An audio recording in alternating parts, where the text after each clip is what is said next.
On the workforce, the tech sector, fast moving, fast changing, how has the workforce changed since you got your start? Wow, I was just answering this question the other day in San Francisco. I think, one, I think all workforces are far more open right now than they were. I mean, I started 20 years ago, so it's been a long time. So that's making me sad. But it was far more focused on women in the workplace, and it was far more focused on moms coming back into the workplace. So, and tech was not as big as it was then, so there were not these small companies, or Google didn't exist then, Facebook didn't exist.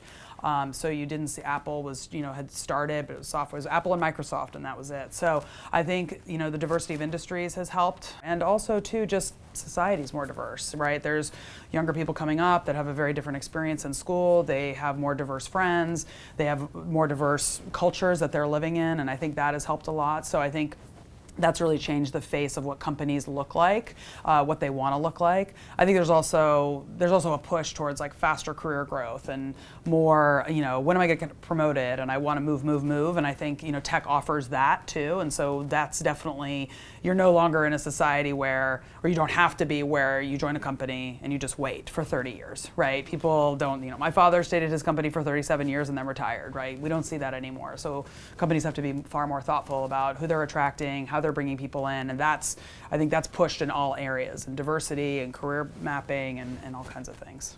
Now on that, obviously there's, for want of a better term, there's a migratory workforce in tech at the moment. The job for life mentality is just, it's basically gone. Is that an issue for companies like Dropbox, or do you embrace it? I think it's just the reality. I mean, I think we embrace it to the standpoint of we always want to keep our best people, and we always want to we have a very high bar, so pretty much everyone who comes in, we think are the best, and we want them to stay. But that said, people have career aspirations that may not be met at the moment that they want them. So, we always want to make sure that people feel better having worked at Dropbox if they're going to go leave and go somewhere else, that they are better off both professionally but also personally. But it's something we all experience, right? So we're all kind of in this together, and I think it's a new reality of just the workforce. I don't think the migration isn't just for tech. I think it's going to be for most companies. People will move around a little bit more, particularly if you're in areas like a Dublin or a San Francisco where there is a high-tech population. People will move around a lot, and they're going to, when you hire great, motivated, very highly functioning people, they want career growth and they want to move quickly, and that's a good thing of having people. Those are the people you want to recruit. It might mean you lose them later, but you actually want them in your company. Are there things that Dropbox does do to try and keep people? We do. I mean, I think you guys have been in the office, and we try to create a culture that's, inclusive, that is fun, that has, we give 3 meals a day. We want to make sure people feel taken care of. We want a really respectful workplace. So we're very focused on how our leads treat their teams. We look at that. We talk about that. We talk to the leads about that. Hey, your team's not happy. Why not? Let's think about why that is. What kind of support do you need from us, from my people team, to kind of make that a better environment? So we're very focused on both kind of the culture of teams, the culture of the company, how people are treated, and what's also the relationship with senior management. So we have Drew's staff is very approachable. They're very integrated. People feel free, like they can speak up when they want, and they can speak truth to power, so to speak. And so I think that creates a more open environment as well. So is it easier to go down the tech route now than it was get a career in tech?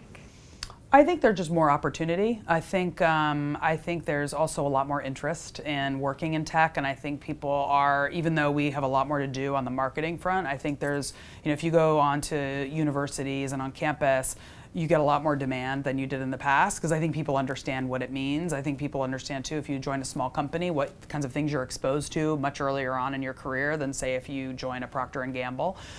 So there's just faster career growth, people who are more like your peers, people who look like you, and it's a diverse environment that you're going to be welcomed in. So I think I think that's done a lot.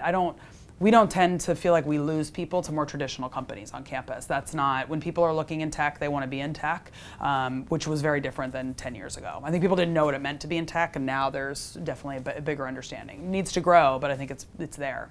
Enjoy this video? Click here to get the latest careers news and advice, and find us on social media.